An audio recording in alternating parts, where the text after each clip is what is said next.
Hello dear student, welcome. तभी हम लोग नेक्स्ट टॉपिक कर रहे हैं foreign exchange. Okay, accounting standard 11। तो इसकी जर्नल एंट्रीज कैसे पास करते हैं तो पहले देखेंगे कौन है। सिराज लिमिटेड इंडिया कंपनी है। उसने गुड्स किसको एक्सपोर्ट किया? ट्रेविस। ट्रेविस बोला था ऑस्ट्रेलिया। ये अभी मैच था ना इंडिया ऑस्ट्रेलिया का, तो वही नाम डाल दिया। तो 75,000 का अपन ने माल बेचा। तो इधर एक वर्ड आया एक्सपोर्ट। तो आपको मालूम होना चाहिए कभी भी एक्सपोर्ट किया है ना तो पैसा आता है। ओके, तो पहले एक काम करते, ज़्यादा दिमाग नहीं लगाते। 1 जनवरी को माल बेचा, तो ये जो माल बेचा है ना एक्सपोर्ट का, इसको ओपनिंग रेट बोलेंगे। तो कितना ओपनिंग रेट था मालूम है? 70। तो एक तरफ से मैं इधर लिख दिया 70, ये हो गया ओपनिंग रेट। तो कौन सा ईयर है ये मालूम है क्या बच्चा? ये है अपना ईयर है 2018 चल रहा है, तो इधर लिखेंगे 2018। तो पहले एंट्री कौन सी आएगी मालूम है क्या? 1 जनवरी की आएगी, है ना। और क्या किया? एक्सपोर्ट किया। एक्सपोर्ट का मतलब होता है सेल होता है, सोल्ड होता है। तो पहले एंट्री आएगी पार्टी टू सेल्स। क्या एंट्री आएगी? Party to sale. तो पार्टी का नाम क्या है? Travis limited. ओके, पार्टी का नाम है ट्रेविस लिमिटेड टू सेल्स। तो सेल क्या है आगे ऐसे लिखने का? Export cell. क्या लिखेंगे? Export cell. माल है ना उधारी में बेचा। ओके, क्रेडिट में नहीं, रोकड़ा बेचा रहता तो देखिए एंट्री में खेल करता ना। तो $75,000 और $1 का रेट कितना है? 70। $1 का रेट कितना है? 70। तो मल्टीप्लाई करके तुम्हारा फर्स्ट अमाउंट की एंट्री आ जाएगी। ओके, तो कितना आया? 52,50,000। 52,50,000 बीइंग गुड्स एक्सपोर्टेड, है ना। बीइंग गुड्स एक्सपोर्टेड मतलब इधर से क्या मालूम पड़ा? 70 के भाव से उसको हमने माल बेचा। किसको बेचा? इसको ओपनिंग रेट बोलेंगे। और क्लोजिंग रेट कब आता है? 31 मार्च का। तो वो सीन तो बाद में देखना है। तो उधारी में बेचा है 70 के हिसाब से, तो अभी अपने को पैसा आने वाला है। और ये कभी भी सेल करते तो ये एंट्री याद करना है ना, पार्टी टू सेल्स। क्या लिखेंगे? Party to sales. इंपोर्ट वाला बाद में देखेंगे। अब 70 के हिसाब से माल तो बेच दिया अपन ने। अब अपने को पैसा आएगा, अमाउंट रिसीव आएगा। रिसीव मतलब पैसा आने वाला है। तो फिर इसकी एंट्री कैसे है? देखो 3 पेमेंट आ रहा है फ्रॉम ट्रेविस लिमिटेड। सामने वाला पार्टी पैसा दे रहा है, 3 इंस्टॉलमेंट बोला। कितना बोला? पर कितना पैसा वो नहीं दिया, अलग अलग डेट पे आया। एक पैसा 15 जनवरी को आया, एक 10 फेब को आया, एक 25 अप्रैल को आया। तो इधर भी एक लाइन मार देता हूँ। लाइन क्यों मारा माने में क्या? ये जो पेमेंट है ना लास्ट, ये 31 मार्च के बाद है, मतलब नेक्स्ट ईयर है, नेक्स्ट अकाउंटिंग ईयर में है। ओके, तो 2 एंट्री अकाउंटिंग ईयर के पहले है। तो पर इधर तो दिया नहीं ना कि कितना पेमेंट है। जैसे एक सम इसके पहले निकालूँ तो इधर 1 लाख का माल बेचा है, 4 पेमेंट दिया है, 1 2 3 4। पर इधर तो पेमेंट दिया नहीं है, पर इधर बोला 3 इंस्टॉलमेंट। तो 75,000 को 3 से डिवाइड करेंगे, 25,000 25,000 25,000। सिंपल। तो ये भी ध्यान देना है। बच्चे लोग गलत क्या करते हैं, सबको 75 से मल्टीप्लाई करेंगे, तो गलत है ना। तो जो 75 का माल बेचा है वो 3 इंस्टॉलमेंट में 75 25 25 25। तो पहला पेमेंट है 15 जनवरी को आया। अब इधर से मेन फ़ायदा होएगा, जब भी आप एक्सपोर्ट करेंगे ना भाई, तो आपको देखना है कि अगर अपना क्या रेट से एक्सपोर्ट किया? 70 से ज़्यादा मिला ना तो फ़ायदा होएगा, और कम मिला तो लॉस होएगा। और तीनों एंट्री में ना पैसा आने वाला है, इसलिए बैंक डेबिट होएगा। क्या डेबिट होएगा? बैंक अकाउंट को डेबिट करेंगे। ओके, तो एंट्री कैसे बनेगी? 15 जनवरी है ना, तो 25,000 आ रहा है, तो पैसा आ रहा है। इधर लिखेंगे बैंक अकाउंट डेबिट। क्या लिखेंगे? Bank account debit to party account. Party का नाम क्या है? Travis limited. तीनों एंट्री में सेम आएगा, bank to party, bank to party, bank to party, है ना, क्योंकि पैसा आ रहा है। अभी फ़ायदा होएगा या लॉस होएगा ना, अपने को FEF में लिखना है, foreign exchange fluctuation. Foreign exchange fluctuation. Loss होएगा तो डेबिट में आएगा, फ़ायदा होएगा तो क्रेडिट में आएगा, है ना। तो अभी कैसे मालूम होगा लॉस होएगा फ़ायदा आएगा? अपने को कितना रेट से लेने का था? 70। कितना रेट से लेने का था? 70। और वो सामने वाला 15 जनवरी को कितना पेमेंट कर रहा है? 69। कितना पेमेंट कर रहा है? तो ज़्यादा दे रहा है, कम दे रहा है? तो कम देने का मतलब लॉस हो गया। तो इधर लिखेंगे लॉस को डेबिट करेंगे, foreign exchange fluctuation account. Foreign exchange fluctuation account, ठीक है। और कितना आ रहा था पेमेंट? 25,000 25,000 25,000, है ना। पार्टी ट्रेविस है ना, पार्टी पार्टी से लेना कितना था? 70। पार्टी से लेना था 70, दिया कितना? 69। 1 रुपया क्या हो गया? लॉस हो गया। और लॉस डेबिट में आएगा ना, फ़ायदा आएगा तो क्रेडिट में आएगा। तो 25,000 को 70 से करूँगा तो आएगा 17,50,000। 17,50,000 टू वाला अमाउंट क्रेडिट में डालते हैं ना, ये हो जाएगा 25,000 हो जाएगा। तो ये हो जाएगा तुम्हारा 17 लाख। कितना हो जाएगा? 17 लाख। ट्राई कर, 17,25,000 हो जाएगा।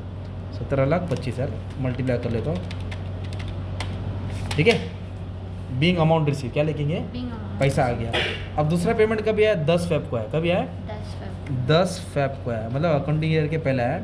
और देखो रेट 71 बोला है। बात क्या है, इधर एक वर्ड है ना रिसीव। एक्सपोर्ट किया तो पैसा आता है, तो एंट्री सेम आएगी। लिख दो bank account debit to party account. Bank account debit to party account. अपने को लेना कितना रुपया था माने में? 70। और वो कितना दे रहा है 10 फेब को 71, मतलब $25,000 दिया पर 71 के हिसाब से दे रहा है। लेना कितना था 70, मतलब ₹1 ज़्यादा आ रहा है ना, तो फ़ायदा हो गया। तो फ़ायदा होएगा ना तो अभी FEF क्रेडिट में आएगा, to foreign exchange fluctuation account, आप लोग फुल फॉर्म लिखना, ठीक है। और कितना है $25,000, तो 25,000 उधर दिया नहीं, मैं बोला ना 75 को 3 से डिवाइड करने का था, राइट, 3 पेमेंट है ना। तो ये पार्टी है ना, तो पार्टी के लिए ये रेट आएगा 70, पार्टी से लेना कितना था 70, पर पार्टी ने कितना दिया 71, ₹1 क्या हो गया फ़ायदा आ गया।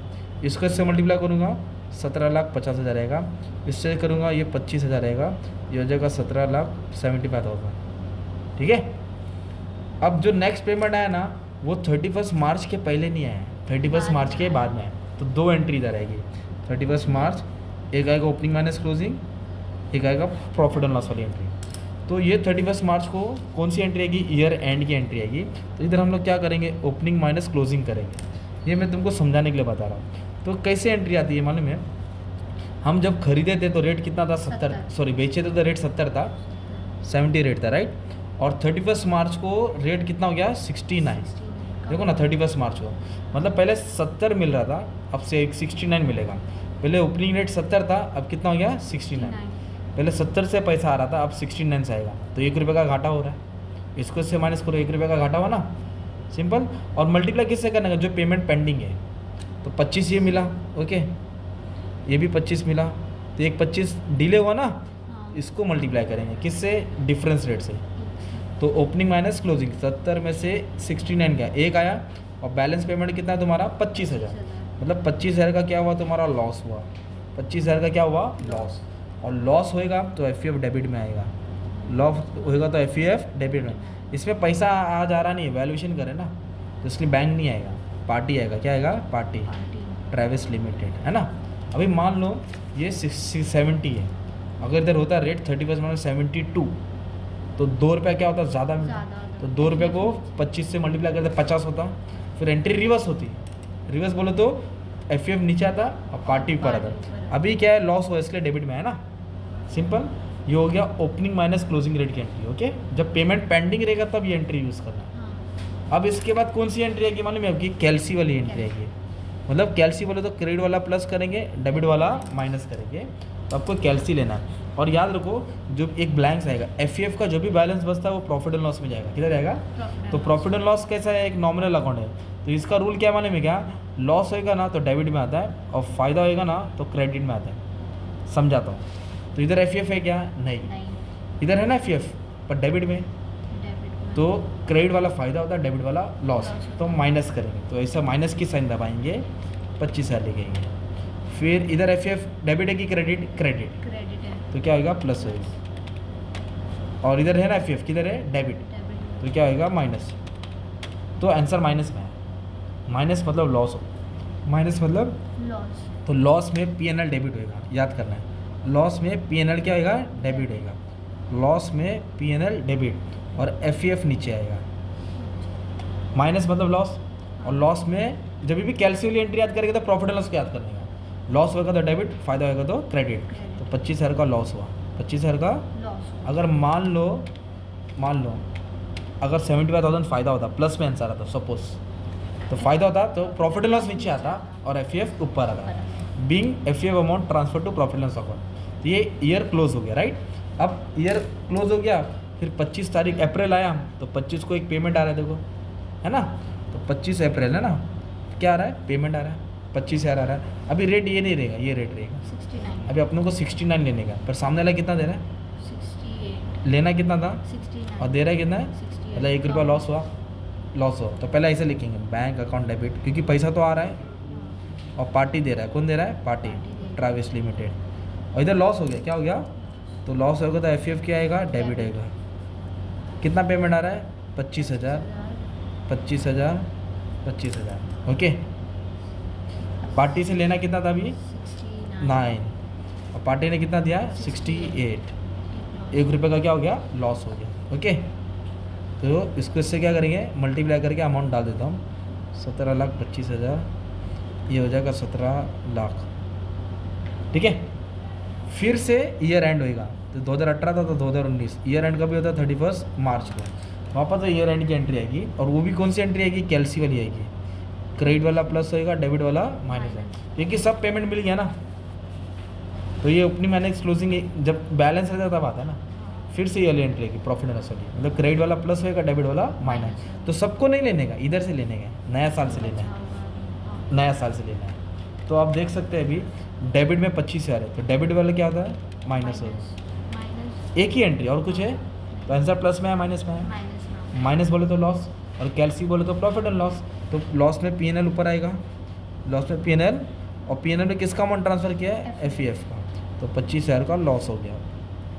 अगर मान लो इतना फ़ायदा प्लस में आंसर आ जाए तो एंट्री को रिवर्स करते थे और एफईएफ ऊपर आता है, being loss transfer to FEF account. ये तुम्हारा फॉरेन करेंसी का सम है।